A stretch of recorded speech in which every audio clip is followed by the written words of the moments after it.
આપણે એક ધોરણ 8 ના અંદર પહેલું કાવ્ય છે આ તો ઈશતણો આવાસ, બરાબર, જેના કવિ છે કરશનદાસ માણેક.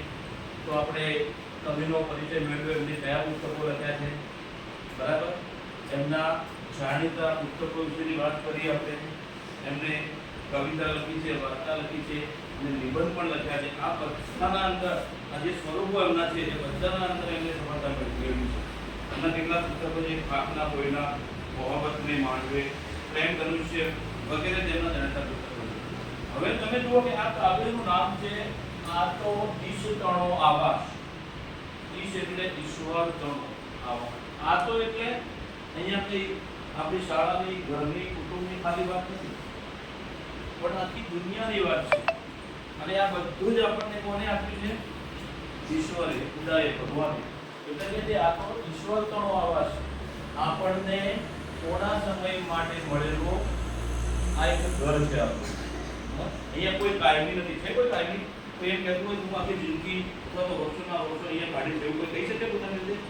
બરાબર, એ આપણા હાથમાં થાય છે જ નહીં મિત્રો, બરાબર. એટલા માટે એટલે કે આ તો ઈશ્વરનો આવાસ હતો, જે આપણે રહીએ છીએ, જે પૃથ્વી ઉપર જે જીવન આપણું અહીંયા નિર્વાહ કરીએ છીએ આપણે, બરાબર, એ ઈશ્વરે આપેલો એક આવાસ છે, રહેઠાણ છે, મકાન છે. આવાસનો મતલબ થાય રહેઠાણ, મકાન, જ્યાં તમે રહો છો એ જગ્યાએ, બરાબર ને.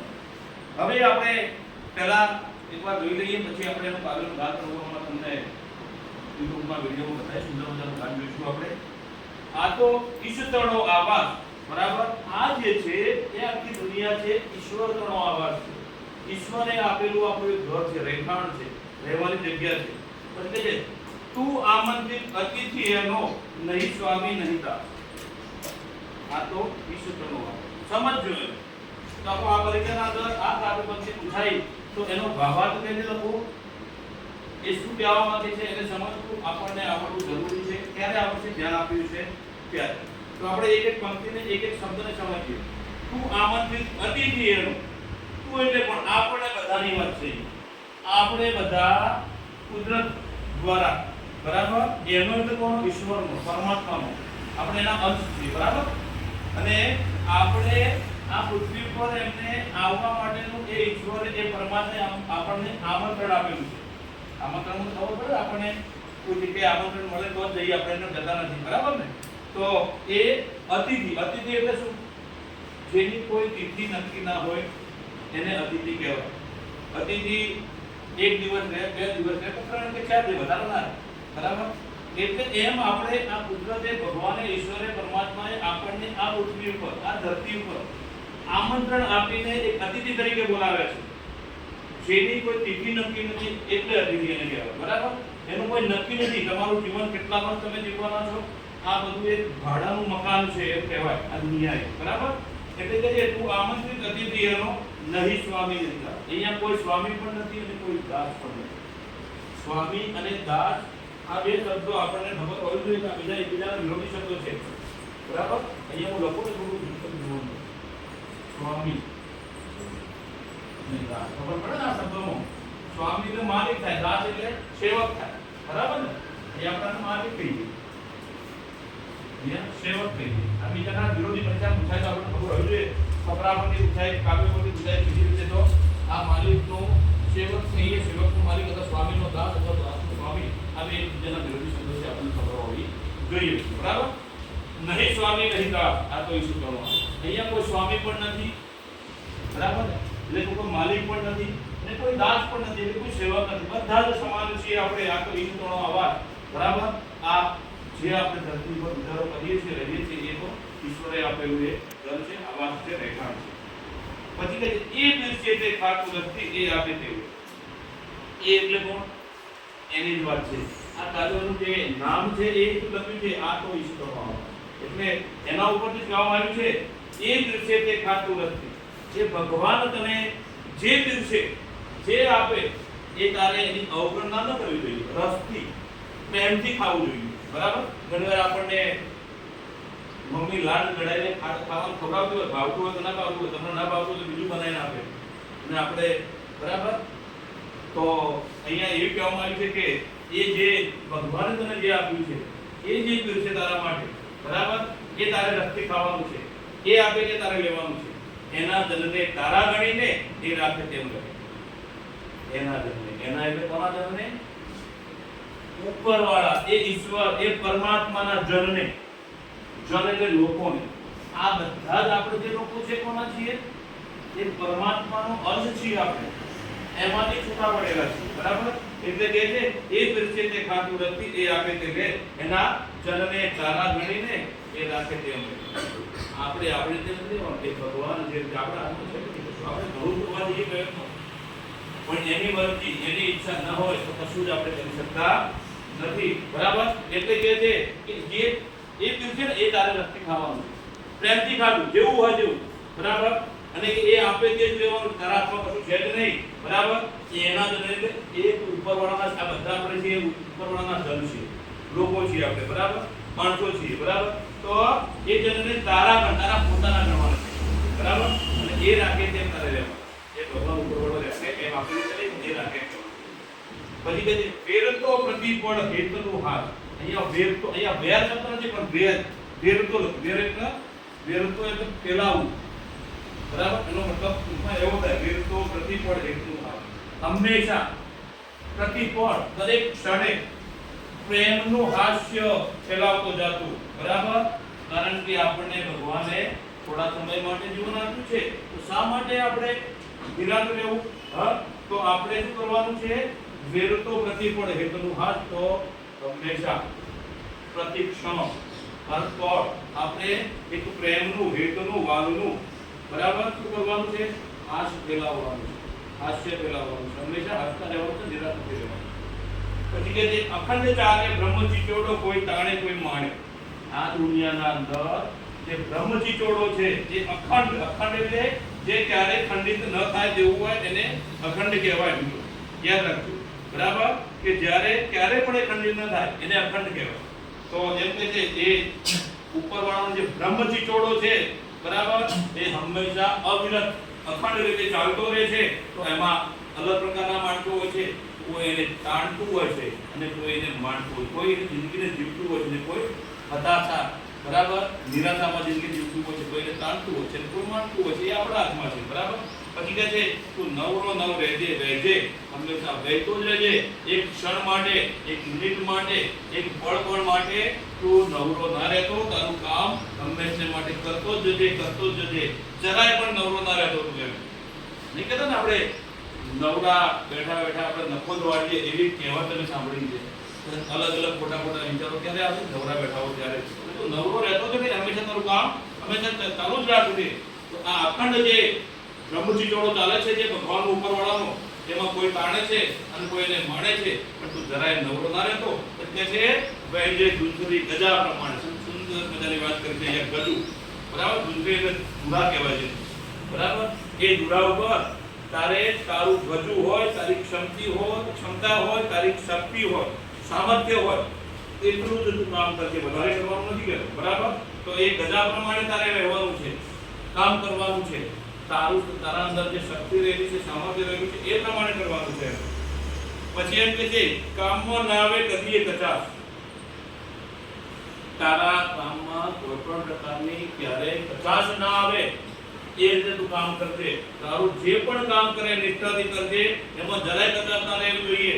કારણ કે આ તો જે ઈશ્વરે આપેલો આવાસ છે, મકાન છે, રહેઠાણ છે. એટલા માટે એવું કહે છે કામમાં ના આવે કદી કચાશ. કારણ કે તું જે કામ કરે એ એકદમ પાકું કરજે. એમાં જરાય કચાશ રાખતો નહીં. બરાબર? કામમાં જરાય ના આવે કદી ક્યારેય કચાશ ના આવે એવું કામ કરજે. તો આ તો ઈશ્વરનો આવાસ, આ તો ભગવાને આપેલો એક રહેઠાણ છે. તું કથરો ન ખાજે જાવા, નવ રહેજે વળી ચોટી, સૌ સાથે વેચીને ખાજે રામ ની રીતે વિરોધ. અહીં અકરો શબ્દનો મતલબ મિત્રો શું થાય છે ખબર છે કદાચ? બરાબર? અકરો એટલે અસ્થિર, ચંચળ, અધીર, જેના અંદર ધીરજ ન હોય એવું. તો તારે શું કહે છે અહીંયા? તું અકરો ન થાજે, અધીરો ન થાતો, ધીરજ રાખજે એમ કહેવાનો મતલબ. બરાબર? પછી કે જવા નવ રહેજે વળી ચોટી, અને એક જગ્યાએ ચોટીને પણ ના રહેતો, સૌ સાથે વેચીને ખાજે. ભગવાને અહીંયા ઘણા માણસો એવા બનાવ્યા છે કે કોઈને વધારે ધન આપ્યું છે, કોઈને ઓછું આપ્યું છે, કોઈના ઝૂંપડા છે, કોઈના બંગલા પણ હશે, બરાબર ને? તો ભગવાને બધાને પોતાની કર્મ પ્રમાણે આપ્યું છે, બરાબર? તો અહીંયા કે તું અતરો નવ ખાજે જાવા નવ રજે વળી ચોટી સૌ સાથે વેચીને ખાજે રામની દેવી રોટી. તો કોઈને વધારે આપ્યું છે અને કોઈને ઓછું આપ્યું છે. તો આપણે શું કરવાનું છે મિત્રો? જેને ભગવાને વધારે આપ્યું છે, મતલબ જેના પાસે વધારે ધન છે એવા માણસોએ શું કરવાનું છે? સાથે વેચીને ખાવાની વાત છે. એ રામે જે રોટી આપણને આપી છે, રામે આપણને જે પણ આપી છે રોટી ખાવા માટે, એ તમને આપી છે, પણ જો એવો કોઈ ગરીબ માણસ છે એના પાસે નથી તો તમારે એને વેચીને આપવાનું છે, એના સાથે રહીને ખાવાનું છે. વેચીને ખાજે રામે દીધેલી રોટીને વેચીને ખાવાની વાત કરી છે. એકલા ના ખાતો, બીજાને મદદ કરજે, મદદની ભાવનાની વાત કરવામાં આવી છે. પછી કહે છે સુદાસમ સમજી સૈયારી સાથ, બરાબર? આ તો ઈસુ કરવાનો, બરાબર? અહીંયા ધરતી પર જેવો શું સમજવાનું છે? સૈયારી છાસ, બરાબર? આ તો ઈસુ તો એ સાથ સમજી અને તારે દરેકની મદદ કરવાની છે, બરાબર? ગજા પ્રમાણે, ક્ષમતા પ્રમાણે, એટલે કે જે સુદાસમ સમજી સૈયારી છાસ. તો આ તો ઈશ્વરનો આભાર. તો આ છાસ અહીંયા છાસના ઉદાહરણ પ્રમાણે માટે સુંદર મજાની એક સમજ આપી છે કે દરેકને સૈયારી છાસ સમજીને દરેકને મદદ કરવાની છે, બરાબર? સુદાસમ સમજી અને સૈયારી છાસ. તો આપણે એક એવી ભાવના રાખવાની છે કે એકબીજાની મદદ કરીએ. અહીંયા છાસના ઉદાહરણ દ્વારા સુંદર મજાની સમજ આપી છે અને આ તો ઈશ્વરે આપણો એક સુંદર મજાનો આવાસ છે, રેખાણ છે, બરાબર? એ ભગવાન જેમ રાખે એમ રહેવાનું છે, આપણા હાથમાં કશું નથી, બરાબર મિત્રો? તો આપણે એનો ભાવ સમજવાનો પ્રયત્ન કર્યો છે. હવે આપણે કાવ્યને સાંભળીશું. વિડીયોને એડિટ રાખી ચાલુ રાખજો. ચાલુ રાખતા આવડે ને?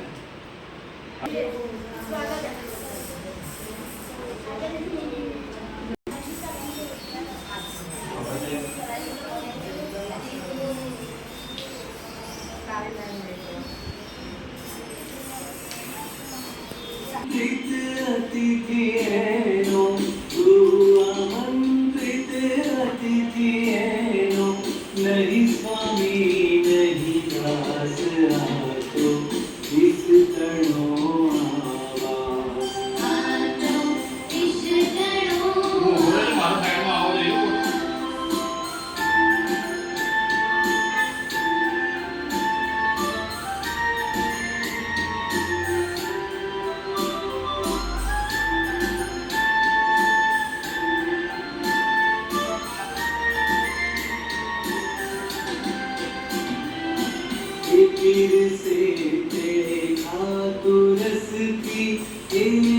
से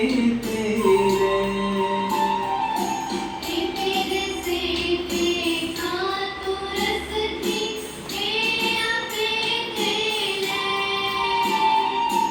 ऐना जनने तारा गणी ने तेरा खेत मरे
अखंड चाले ब्रह्म जी छूड़ो कोई ताणे कोई माणे अखंड चाले ब्रह्म जी छूड़ो कोई ताणे कोई माणे तू नवरो नव रजे बहजे दूसरी गजा करवाणे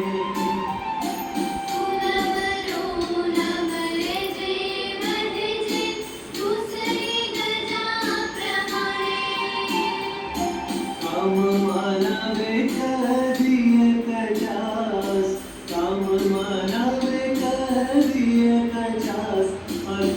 इस तड़ो आवास आजो इस तड़ो आवास आजो इस तड़ो आवास